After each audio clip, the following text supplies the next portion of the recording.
فرمایا یہ جو مومن ہوتا ہے نا یہ محبت والا ہوتا ہے، اور حضور فرمانے لگے اس بندے میں کوئی خیر ہی نہیں، اس میں کوئی بھلائی ہی نہیں جو نہ محبت کرے اور نہ اس سے محبت کی جائے۔ مومن محبت والا ہوتا ہے، الفت والا ہوتا ہے، پیار والا ہوتا ہے، پریم والا ہوتا ہے۔ وہ بندے میں بھلائی ہی نہیں جو نہ پیار کرے اور نہ کوئی اس سے پیار کیا جائے۔ میرے نبی پاک علیہ السلام نے فرمایا قیامت کے دن رب کریم فرمائے گا کہاں ہیں وہ لوگ؟ منادی اعلان کرے گا میدان محشر میں، کوئی آدمی اعلان کر وہ کہاں ہیں لوگ؟ اور تو کس کو ڈھونڈ رہا ہے؟ فرمایا مجھے رب نے بھیجا ہے کہ وہ بندے ڈھونڈ کے لاؤ جو دنیا میں میری رضا کے لیے ایک دوسرے سے محبت کیا کرتے ہیں۔ وہ بندے ڈھونڈ کے لاؤ۔ بندے ڈھونڈے جائیں گے۔ یا رسول اللہ رب ان کا کیا کرے گا؟ تو نبی کریم صلی اللہ علیہ وسلم فرمانے لگے رب فرمائے گا تم دنیا میں میری رضا کے لیے ایک دوسرے سے پیار کرتے تھے، آج میرے عرش کے سائے کے علاوہ سایہ کوئی نہیں، آج میں تمہیں اپنے عرش کے سائے میں جگہ عطا کروں گا۔ میری رضا کے لیے پیار کیا تم نے، میری رضا کے لیے محبت۔ خدا را تھوڑا تھوڑا لوگوں سے پیار شروع کریں۔ آپ یقین کریں وہ پولیس والے سے آپ کہیں نا کہ تو اپنا رویہ ٹھیک کر، تو کہتے تو انہیں پتہ نہیں بندے کس طرح دا ساڑھنا سلوک کرتے ہیں۔ وہ بھی مطمئن ہے، وہ کہتا ہے اگر میں گالی گلوچ کر رہا ہوں تو میں ٹھیک کر رہا ہوں۔ وہ کہتا ہے یہ لوگ لائے کی سے۔ آپ دیکھ لیں، آپ سمجھ لیں چیزوں کو۔ میں نے ڈاکٹر صاحب سے کہا کہ تھوڑی سی آپ لوگوں سے شفقت کریں، غریب لوگ آتے ہیں تو کہتے ہیں مفت دوائی دیں تو یہ بیچ دیتے ہیں جا کے۔ ہر شخص نے ایک دوسرے کے خلاف کہانی بنا لی، نفرت کے لیے کوئی نہ کوئی پلان کر لیا، ہمیں باتیں مل گئیں، ہم نے داستان سرائی کر لی، ہم نے اپنے ذہن کو اکٹھا کر لیا۔ مجھے بتلاؤ نا یار، اگر رسول کریم صلی اللہ علیہ وسلم اور باقی انبیاء بھی قوموں کے بارے میں یہ سوچتے کہ یہ بڑے ظالم ہیں، یہ بڑے چور ہیں، یہ بڑے ڈکیت ہیں، یہ بڑے غاصب ہیں، یہ کافر ہیں، منافق ہیں، تو بھلا ہو سکتا تھا، لوگوں کا فائدہ ہو سکتا تھا۔ وہ لوگ بڑے بڑے سخت گیر تھے، پر محبوب نے فرمایا وہ جو کریں گے وہ ان کا انداز ہے، اور ہم جو کریں گے وہ ہمارے رب نے ہمارے ذمے لگا کے بھیجا ہے۔ اپنی زندگی میں تلاش کریں اور پیار کریں اور اچھے لفظوں سے لوگوں کو یاد کریں اور خوبصورت لہجہ اختیار کریں اور ٹھنڈی اور اچھی باتیں کرنے کی کوشش کریں، اللہ کی رضا کے لیے، اللہ کی رضا کے لیے، اللہ کے بندوں سے پیار۔ یارو دیکھو، عورت ہو طوائف، زندگی ساری بیت جائے گناہوں میں، لیکن میرے نبی پاک فرماتے ہیں وہ رب کی رضا کے لیے کتے سے بھی پیار کر لے تو رب اسے جنت عطا کر دیتا ہے۔ تو کتے کو پانی پلا گئی، پر پلا گئی نا اللہ کی رضا کے لیے، اسے کوئی فائدہ تو نہیں تھا نا، وہ اللہ کی رضا کے لیے پلا گئی، تو رب کریم نے اس کے سارے گناہوں کو، کسی سے پیار تو کرے۔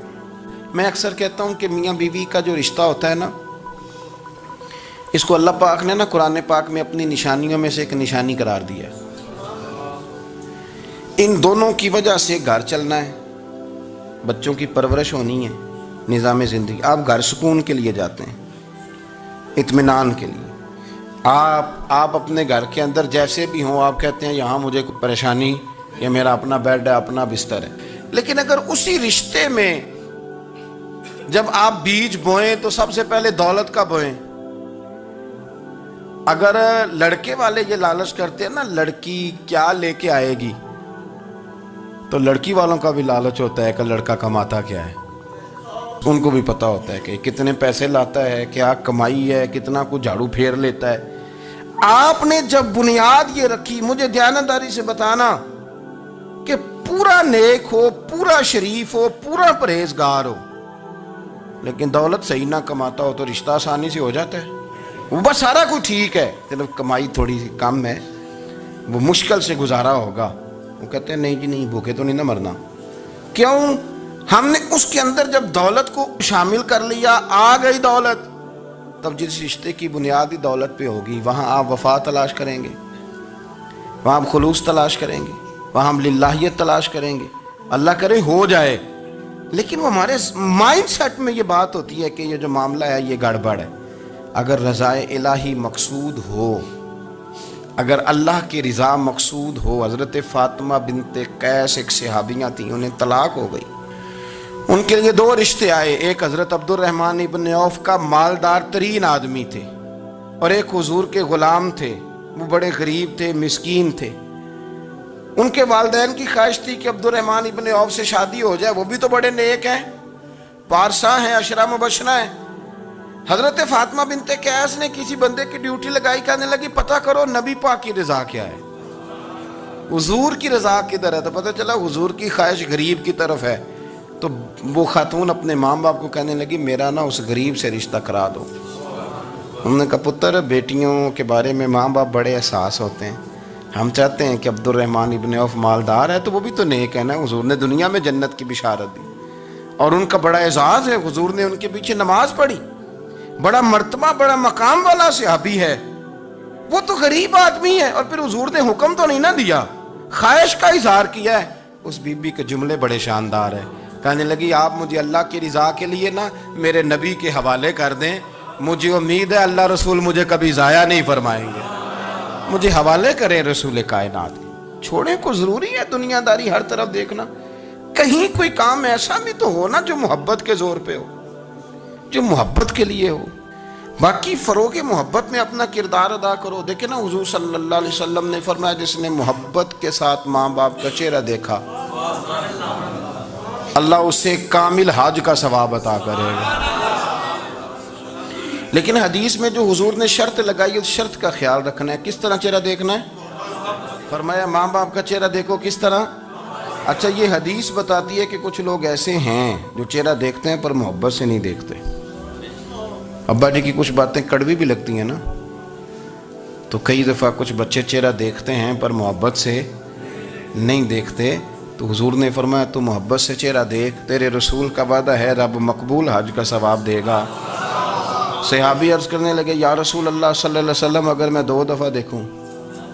تو حضور نے فرمایا 2 حج کا ثواب۔ اس نے کہا حضور میں دن میں 3 دفعہ دیکھوں؟ تو فرمایا 3 حج کا ثواب۔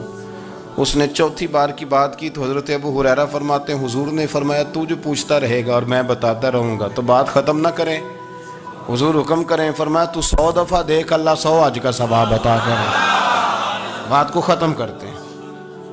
تو جتنی دفعہ دیکھ اللہ تجھے اتنے حج کا، شرط یہ ہے کہ ذرا پیار سے دیکھ، ذرا محبت سے دیکھ، خدا را کسی سے پیار تو کریں۔ اس سال میرے گاؤں کے میلے کی بھیڑ میں جو گم ہوا وہ ایک بھکارن کا لال تھا، اس غریب کو تلاش تھی متاع خلوص کی، اور مخلوق چپ رہی کہ یہ مشکل سوال تھا۔